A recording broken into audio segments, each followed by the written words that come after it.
what is the ohana for you? Ohana. Ohana. This concept. Okay, sure. So ohana, of course, means family, and this work, I believe, connects us with what would be called the ohana nui. So I think there must be different definitions for ohana nui, but from my perspective and the perspective of the work, it's more than our human family. It would be all of life and all of nature, and everything. So everything outside of us, the grass and the trees and the stars and the ocean, of course, are relatives, our relatives that are bonded in love as well as blood.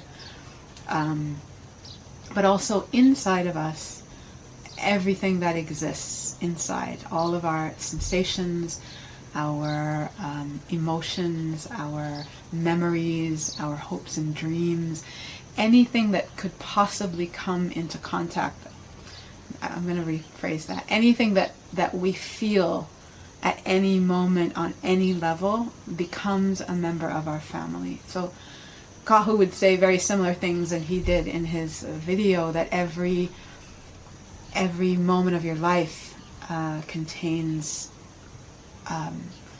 every sensation, every desire is all a member of your family. And so this tradition, of course, was pre-Christian, was way before any Christian invasion. And so it comes from a place where instead of saying this is good and this is bad, the work says this is all your family. So the idea and the goal of being with your ohana is to embrace everyone and is to include everyone. So in the Christian paradigm, we might say, oh, I feel angry, and it might be, the definition might be as a good person. You're not angry. You don't want to be an angry person. You want to be a good person. So we try to get rid of our anger, or we try to get rid of our guilt, or we try to get rid of our sadness. And in this tradition, we say instead, come closer to me, this member of my family, this anger, this sadness, this fear. Come closer to me and tell me what it is that's going on with you. So I use the example a lot of times like a little child. If a little child goes outside and starts playing and something happens in the playground and they come back, we don't shut the door and say, come back when you're happy. We say, no, come in. What happened? Tell me. It's okay to cry, and tell me everything. And we hold them until it's free. This feeling they have inside is free. And it's the same thing with our ohana. Our family is that we bring them closer to us and we ask them to unfold what it is they are upset about. And in this way, that energy that was contracted and was held, it becomes free. And then we have the energy of that emotion, that sensation, that concern, that fear. We have that energy now so that we can move forward in life with more vitality. Sometimes I can actually see it like as if all of my family were behind me. And as I step forward, do I want to step forward with everyone come together? We all come together, all that energy come with me. Or do we want to leave somebody way back there? The point is that they're still a part of us. They're not going to go away. But I'm either dragging them by keeping them in the darkness, keeping them in a place that's bad and shouldn't be there, or I accept the fact that everyone is here. If I've ever felt angry, I have anger. If I've ever felt sad, I have sadness. It's part of me. So can I just say yes? Can I accept everybody? And we all move forward together. And there are times and places for every family member. Every family member is useful. So the example I like to give a lot is if you're in a playground with your child and someone grabs the child and starts running away, who shouldn't be grabbing your child, you need your anger to go, hey, come back here. Give me my child. If we really are just all love and light, there's so many times in life that we need our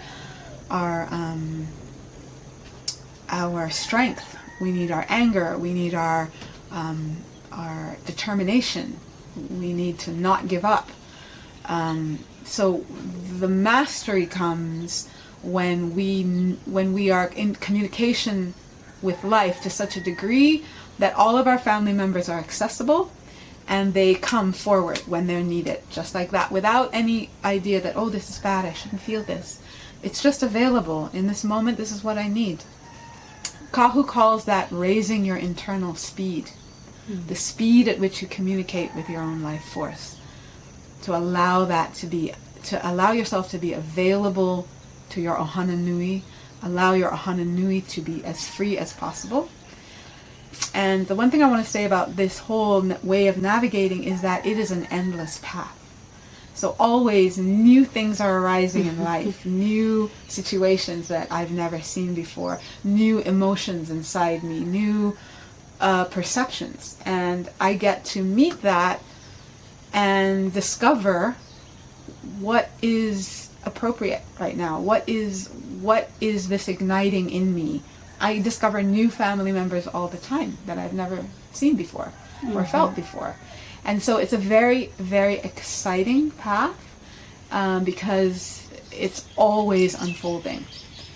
Inside of us, this place inside of us of life is infinity. It's the infinite. And so how can we ever be done? We're never done.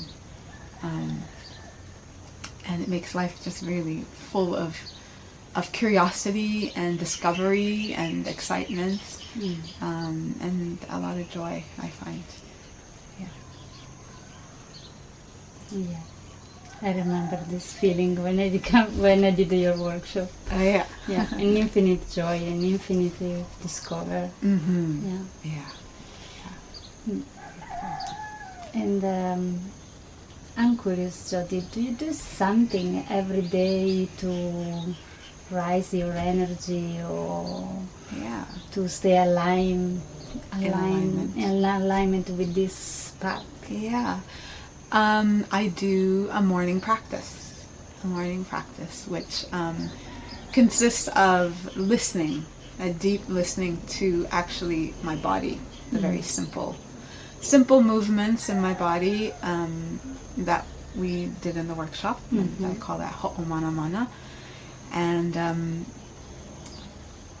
again, this idea that nothing is right or wrong is very, very helpful in this listening, to just see what is here today. And from the listening to my body awakens maybe different emotions that I didn't maybe know that I was feeling. But they tend to rise, and then I get to meet that. I get to meet myself in a way that isn't my agenda of what I need to do today, who I need to talk to, right, what I should be doing, what I shouldn't be doing, but just where am I actually. I am stiff, I am tired, so however I am in my conscious mind, I bring it to my practice. And then the listening sometimes leads to other things. So maybe as I listen, I realize, I really need to go for a run, or do some yoga, or do some flying, or different things that are in a different alignment to the ho'omanamana, but I do them with the same kind of attention, the same kind of listening. So part of that listening is that I don't go past myself. So I would never, and in these days, go to a yoga class and just try to get it right and try to make the shape, and no matter what, I just go for it. That really doesn't happen anymore. I go through the layers of feeling, the layers of emotion, the layers of sensation, and try to be as open to each as possible.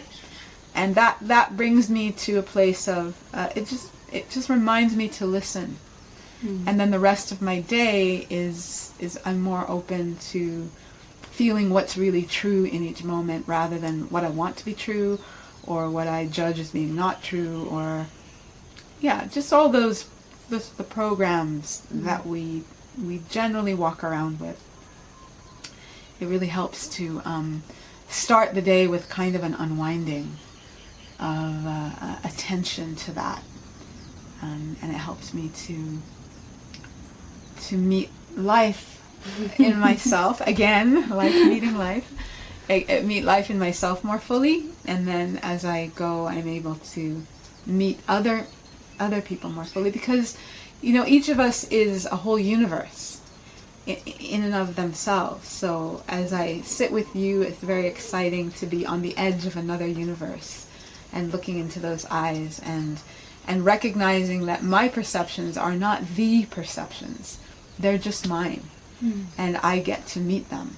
And that this other person or any other person might have a whole different set of perceptions, and they're allowed to have those. So it helps me, this again, it comes back to the right and wrong thing. It helps me to just say, okay, they are having a different experience of this moment. Unless, of course, it's somehow physically threatening or in some way dangerous. Of course, then my other family members come out and say, stop, go away. So unless it's threatening, which most of life is not for me, thankfully, it provides an opening not just for me, but to allow others to be as they are as well. It looks like that we can say just the phrase that is all about you. No? Everything is all about you. It's in a sense on one kauna, and kauna means depth of perception. On one kauna, it is all about you. It is all about me. And what I would add to that is the recognition that it's all about each of us. Right. So because one can get very in their bubble of this is the way I see it, this is what I've learned, these are my huge revelations, and they must be right. But they're right for you, and they're right for your unfolding. And there's such a lot of grace involved in allowing other people to have their unfolding the way it comes out of them.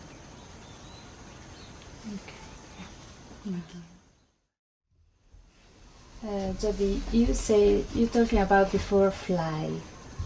What is the importance of this fly movement related to the body work? Okay, so flying is the English word, the English translation, and the Hawaiian word is Ke Ala Hōkū, as I was taught it. And flying is a movement that has all the different parts of the body moving in the shape of the infinite.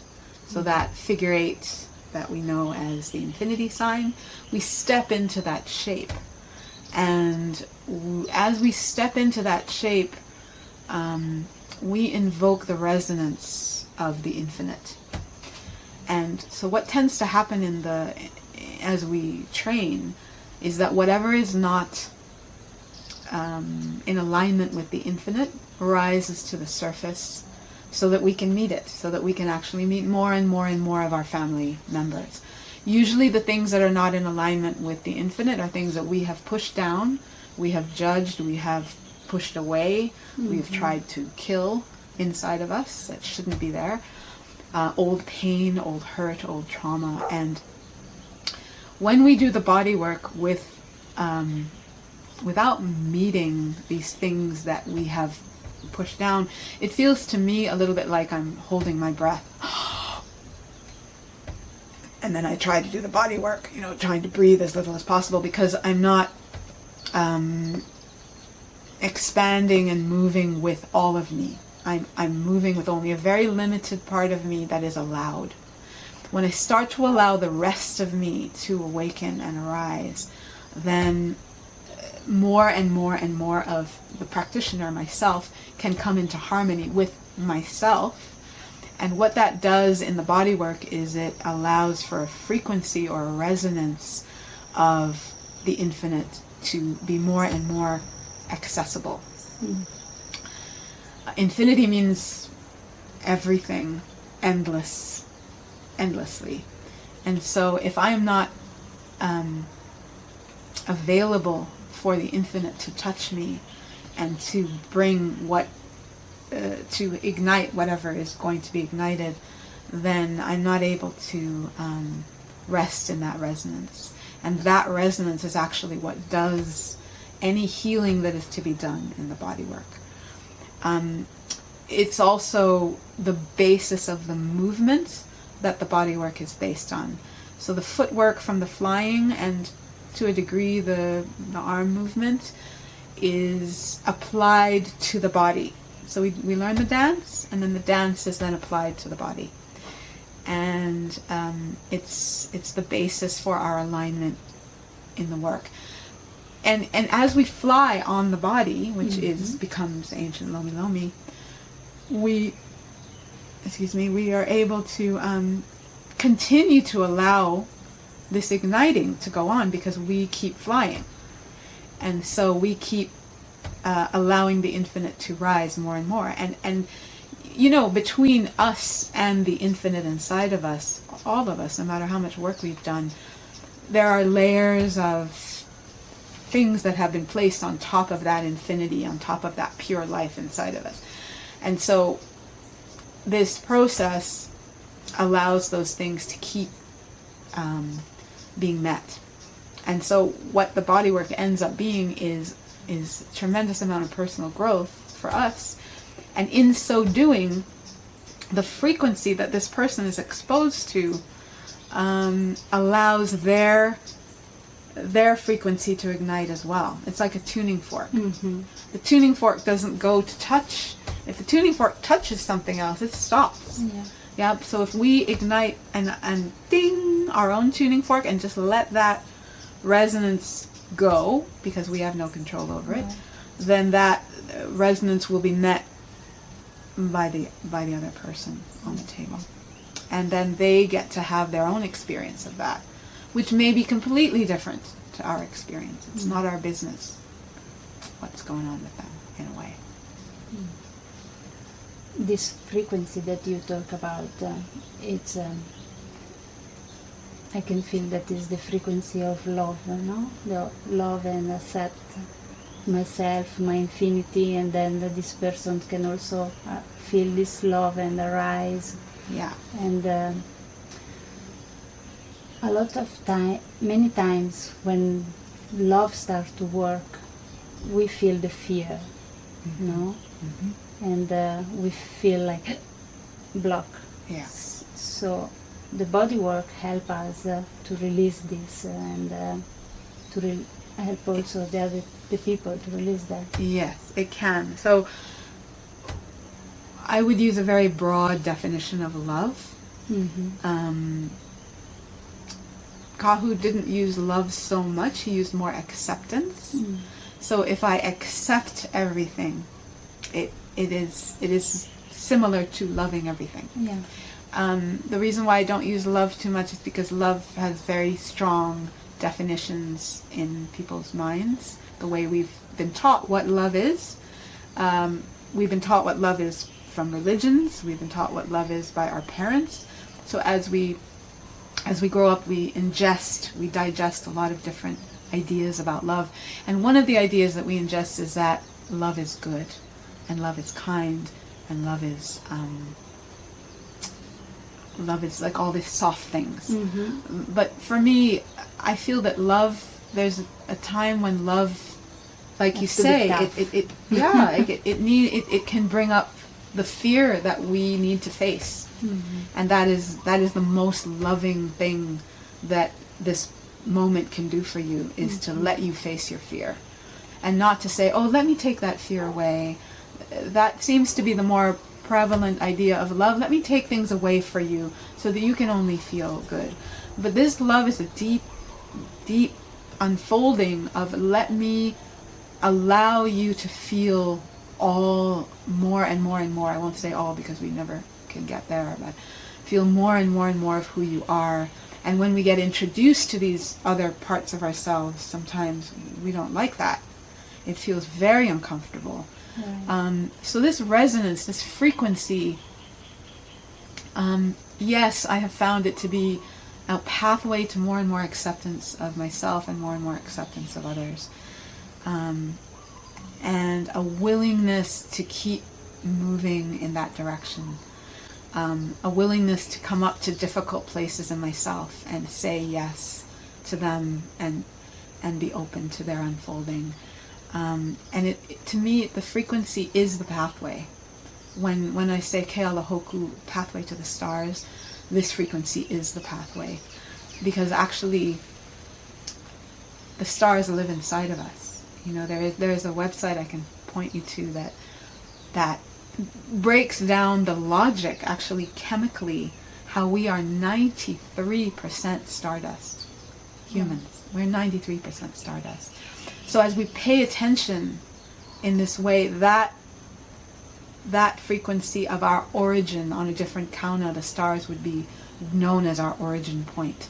So in the Kumulipo, the Hawaiian genealogical chant, origin chant, it traces the origins of the people all the way back to the Pleiades, the stars. But what are our deeper origins, the origin of us as a human being? It can also speak to that place. So that is the pathway. This frequency is the pathway.